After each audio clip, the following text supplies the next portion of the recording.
सत्संग में गुरु जी एक बात कहते हैं कि कोई जीव मेरे से नाम दीक्षा लेके अगर विचलित हो जाएगा, नाम को तोड़ देगा, खंड कर देगा, 2 4 5 साल भक्ति करी, मरने के बाद तो नाम की कमाई मिलनी है उसको, विष्णुपुरी में चला जाएगा, ब्रह्मा लोक में चला जाएगा, शिव जी के लोक में चला जाएगा। तो एक वाणी में क्या कहा था परमात्मा ने, अगर वहां जाने के बाद भी अगर इस आत्मा के अंदर अगर भक्ति की चाह होगी और ये अगर ये पछताएगा कि हे परमात्मा मैं तो गलत जगह आ गया, मुझे निकालो यहां से, तो वाणी के माध्यम से क्या कहा परमात्मा ने, इन कुछ ऐसी वाणी है परमात्मा की, विष्णु लोक चाहे ब्रह्मापुरी में होय, हमरे गुण भूले नहीं तो आण छुटाऊं तोय। ऐसी वाणी है ना परमेश्वर की। इंद्र कुबेर ब्रह्मापुरी चाहे विष्णु लोक में होय, हमरे गुण भूले नहीं तो आण छुटाऊं तोय। और फिर क्या कहा था गुरु जी ने, अगर मैंने ध्यान दिया हो तो आगे की वाणी पे, फिर गुरुदेव ने कहा कि इस दास के रूप में वो परमात्मा जाएगा वहां पे और उस आत्मा को छुड़ा के लाएगा। क्यों भाई, संत रामपाल जी के रूप में ही परमात्मा क्यों जाएगा?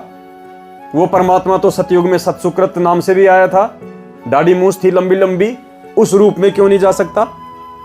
वो तो त्रेता में मुनिंद्र ऋषि के रूप में भी आया था, उस रूप में क्यों नहीं जा सकता? द्वापर में वो करुणामय ऋषि के रूप में आया था, उस रूप में जाके क्यों नहीं छुड़ा सकता? 650 साल पहले दाढ़ी मूछ वाले कबीर जी वाली शकल में आया था, उस रूप में जाके क्यों नहीं छुड़ा सकता? ये संत रामपाल जी वाले रूप में ही क्यों जाएंगे परमात्मा? क्योंकि ये परमेश्वर का वास्तविक रूप है। यही रूप है परमपिता परमेश्वर सतगुरु रामपाल जी भगवान का सतलोक में, ये वास्तविक रूप है परमेश्वर का। इसीलिए परमात्मा कहते हैं साधु दर्शन राम का मुख पे बसे सुहाग, और दर्शन उन्हीं को होते हैं जिनके पूर्ण भाग। परमात्मा के दर्शन, इसलिए परमात्मा कहते हैं कि हे पुण्यात्माओं,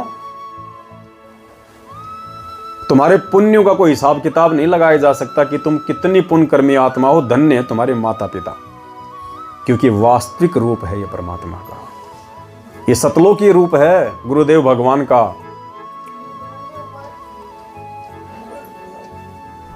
तो जैसे ही मैं रात को सोकर सोने के लिए गया, तो बिस्तर पे जैसे मैं लेटा, थोड़ी देर बाद में स्वयं कबीर साहब आए लेने के लिए। तो मैंने देखा स्पष्ट रूप से, तो मैंने कहा ये कौन है? तो मैंने उनसे पूछा कि आप कौन है? कि अच्छा बेटा बताओ मैं कौन लग रहा हूँ आपको? मैंने कहा आप कोई भगवान ही लग रहे हैं। अरे मैं भगवान ही तो हूँ।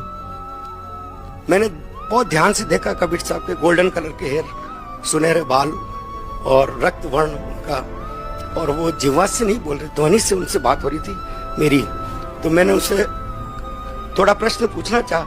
मैंने कहा उन्होंने मेरे को टोपी उतार के मेरे को बताया कि मेरे को ये 2 गुप्त मंत्र हैं, तत् और सत मेरे को दे दो। तो मैंने कहा परमात्मा, ये अगर आप परमात्मा है तो ये मेरे पास नहीं है, कि मेरे पास है। आप ऐसा करो बरवाला आ जाना। तो मैंने कहा बरवाला में तो रामपाल जी रहते हैं। तो उन्होंने मेरे को बताया कि मैं ही रामपाल हूँ और आप वहां पर आ जाओ। कहा ठीक है।